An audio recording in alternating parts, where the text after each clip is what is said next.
तालियां दो बजा के बाजू में दम होता है, बाजू में दम होता है। आइए सुनते हैं हमारे वक्त महोदय को।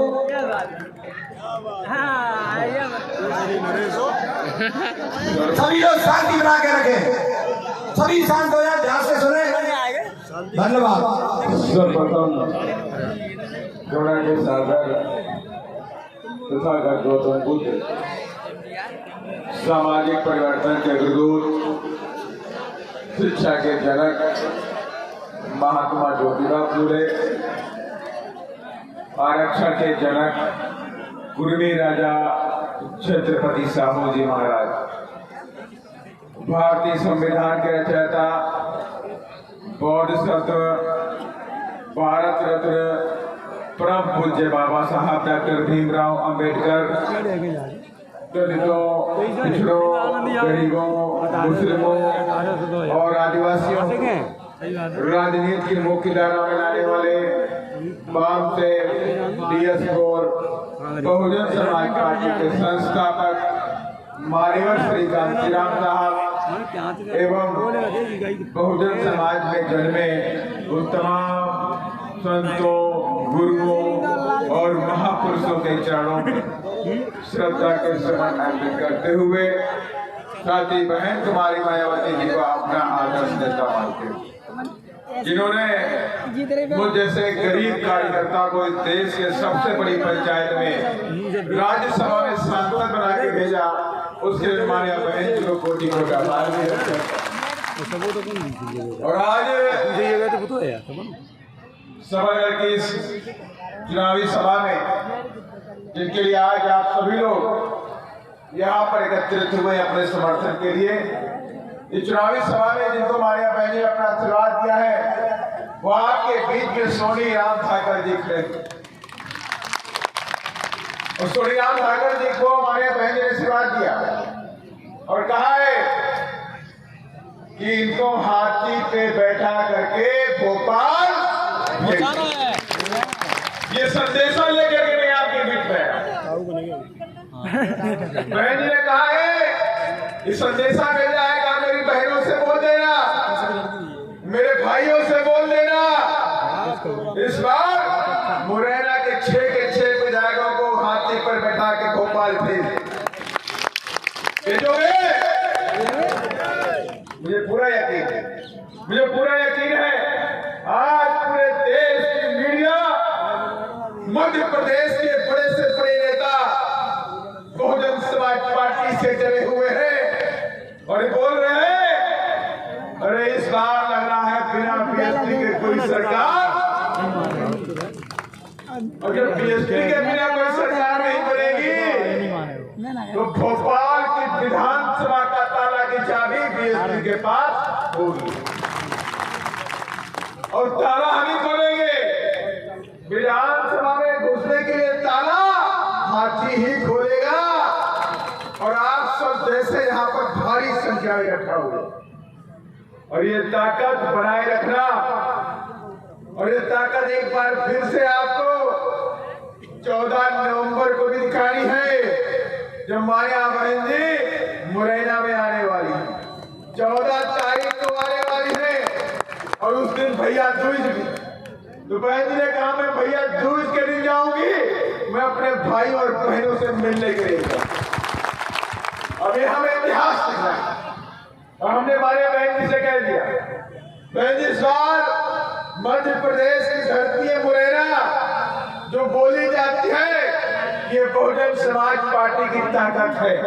हमने कहा मारिया बहन जी ये ताकत बोली जाती थी और ये ताकत आज भी है, और मुरैना के तमाम मेरे भाई बहन आज भी आप पर पूरा आस्था और विश्वास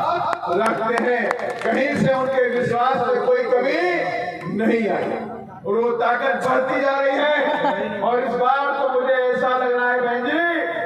जो लोग बोल रहे हैं मैं नहीं बोल रहा, ये लोग बोल रहे हैं पूरे मध्य प्रदेश के 6 विधायक बहुजन समाज पार्टी जीत रही। भारतीय जनता पार्टी वाले भी कहते हैं मेरी जो लड़ाई है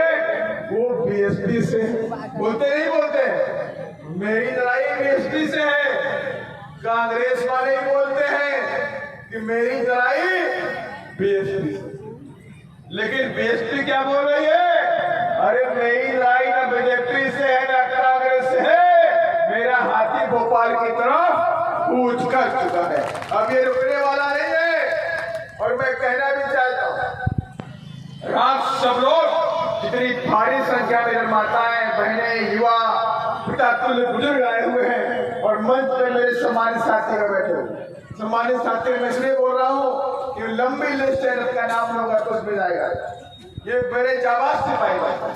और इन सब के कहने पर ही इनको टिकट अधिकार दी गई। इन सब लोगों ने बोला कि साहब कम से कम सबर घर वालों पर तो भरोसा रखो, मेरे कहने पर एक आधा टिकट दे। मैंने कहा एक नहीं, हम आपके मुरैना के 6 के 6 टिकट आपके कहने पर दिलवाए और मानिया बहन ने आशीर्वाद दिलवाया। और आज विशेष मानिए, मैं दिल्ली बैठता हूँ, राजस्थान बैठता हूँ, तमाम मीडिया बंधु के लोग आते हैं और खुला खुला बोलते हैं कि इस बार बीएसपी ने परिपाटी बदल दी। जो बीएसपी की परिपाटी थी, परंपरा थी कि बीएसपी के तमाम नेता चुनाव के समय में भाग जाते थे भारतीय जनता पार्टी और कांग्रेस में, लेकिन आप लोगों ने इस बार नई परिपाटी बना दी कि भारतीय जनता पार्टी और कांग्रेस के नेता विधायक तक भाग करके अपनी पार्टी को ज्वाइन किया है। और हमें विश्वास है कि इस बार बहुजन समाज पार्टी बाबा साहब के सपनों को मध्य प्रदेश में पूरा करेगी। इस बार बहुजन समाज पार्टी मानवर श्रीकांत सिंह साहब के संघर्षों को सलाम करेगी, इस बार मानवर साहब के संघर्षों को पूरा करेगी। और अगर आप सब लोगों ने सिराज बनाए रखा तो जो मध्य प्रदेश के अंदर गुंडागर्दी है इसे खत्म करें, पूरी तरह से गुंडागर्दी खत्म करेंगे। और जिस दिन हम सत्ता में आएंगे तब हम देखेंगे कौन कितना बड़ा गुंडा है और वो कहां भाग के जाता है, उसे पकड़ करके उसको जेल की सलाखों के पीछे डालने का काम, एक एक गुंडे को छोड़ा नहीं जाएगा। और यही नहीं, मध्य प्रदेश में अभी भाई लोग बोल रहे हैं कि लाडली बहना बैठे, अब मुख्यमंत्री जो चुनाव हार रहे हैं, भारतीय जनता पार्टी चुनाव हार रही है, कमलनाथ चुनाव हार रहे हैं, तो नए नए तरह के शुरू बोलते हैं भाई 2000 रुपया देंगे, बोलेंगे पहले 1000 देंगे, फिर 1200 देंगे, फिर 1400 देंगे, फिर 1600 देंगे, ऐसे ऐसे बोल रहे। अरे बाबा 4 साल में अगर लाडली बहनों को आपने पढ़ा लिखा के आगे बढ़ाया होता, अगर आपकी सरकार में कई लंबे अरसे से हो, शिवराज सिंह की बाबा जी आप मुख्यमंत्री हैं, आप प्रदेश के अंदर लंबे समय तक मुख्यमंत्री बन करके रहे, लेकिन बहनों के लिए पढ़ने के लिए स्कूल आपने नहीं खोले। अगर बहनों के लिए पढ़ने के लिए स्कूल खोल दिए होते, आपने उनको नौकरी दी होती,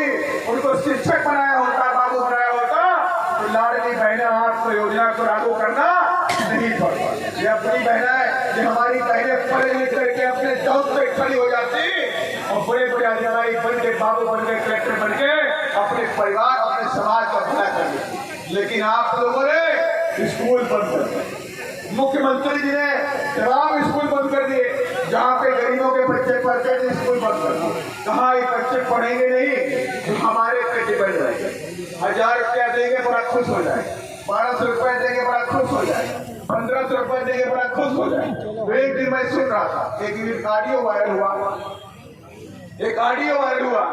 मुख्यमंत्री जी के यहाँ से कोई फोन गया लाडली बहना की तरफ से, तो उन्होंने पूछा कि आपको लाडली बहना का पैसा मिल रहा है कि नहीं मिल रहा? कहा 2 महीने का आया, 3-4 महीने से नहीं आया। तो बोले किसको वोट करोगे? तो उसने बोला वोट तो हम बीएसपी को करेंगे। अरे आप रुपया ले रहे हो लाडली बहना को, मुख्यमंत्री दे रहे हैं, आप बीएसपी को वोट कर रहे हैं। तो उसने कहा सुनो, ये लाडली बहना का पैसा तुम्हारे घर का पैसा नहीं है, ये हमारा पैसा है, सरकार का पैसा है, हम सरकार बनाएंगे और बीएसपी को वोट देकर के सत्ता में भागीदारी करेंगे। और जो सत्ता में भागीदारी बनेंगे तो किसी लाडली बहना को आपकी तरफ मुंह देखने की जरूरत नहीं है। हम बहनों को पढ़ाएंगे, हम